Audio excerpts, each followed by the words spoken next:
لە هێرشەکانی ئەم دوایانەی هێزی پێشمەرگەدا لە سنووری کەرکووک 28,450 دۆنم زەوی کشتوکاڵی کەوتنە سنووری دەسەڵاتی هێزی پێشمەرگەوە. بەشێکی زۆر لەو زەویانە تۆکراو بوون. پاش هێوربوونەوەی دۆخەکەش هێشتا ئەو دانەوێڵانەی کە چێنرابوون نەدووراونەتەوە. خاوەنی هەندێک لەو زەویانە داوا لە فەرمانگەی کشتوکاڵی کەرکووک دەکەن تاوەکو ڕێگەیان بدەن بە دوورینەوەی بەرووبوومەکانیان.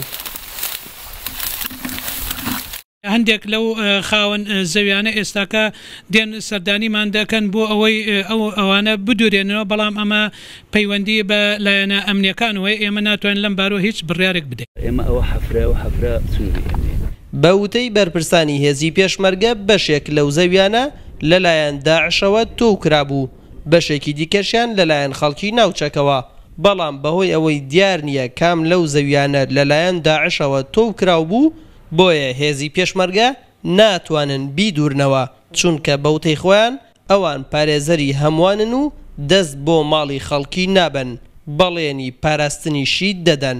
حرامە ئەگەر بێڵین یەکشتی لێرە لێ بفۆتە لە دەست ئێمە، ئەوەی کە ئێمە مەسئولین لێ ئێمە ناتوانین نەبێڵین کەس بێ دەستکاری بکەن نە بە خۆشمان دەستی لێ دەدەین، دەبێ ببینێتەوە تا ئەمری سەری خۆمان بزان ئەوان بڕیارن لەسەر چیە. وا فێرکراوین ئێمە هەر شتێک کە بکەوتە ژێر دەستمان ئێمە پارێزگاری لێ بکەین، نەتوانین بێڵین هیچ کەس دەستکاری بکە بە ئەمانەتەوە بیپارێزین.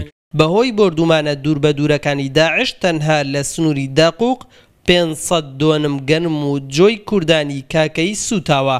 لە تێکشکانی چەند هێرشێکی داعشیشدا لە ناوچەکانی نێوان هێزی پێشمەرگە و داعش 2500 بۆ 3000 دۆنم گەنم و جۆ سوتاوە. لە ئەنفال و کۆڕەودا سەر و ماڵی هاونیشتیمانیانی کورد حەڵال کرا، بەڵام هێزی پێشمەرگە کە ئێستا توانیوێتی بەشێکی زۆر لە ناوچەکانی کەرکووک و سنوورەکانی دەوروبەری کۆنتڕۆڵ بکات، لەگەڵ ئەوەشدا ڕێگە بەخۆی نادا دەست بۆ تەڵەپوشێک ببات، چونکە وەک خۆیان دەڵێن ئێمە پارێزەری هەموو پێکاتەکانین بەبێ جیاوازی. هونەر ئەحمەد ڕوودا و باشووری کەرکووک.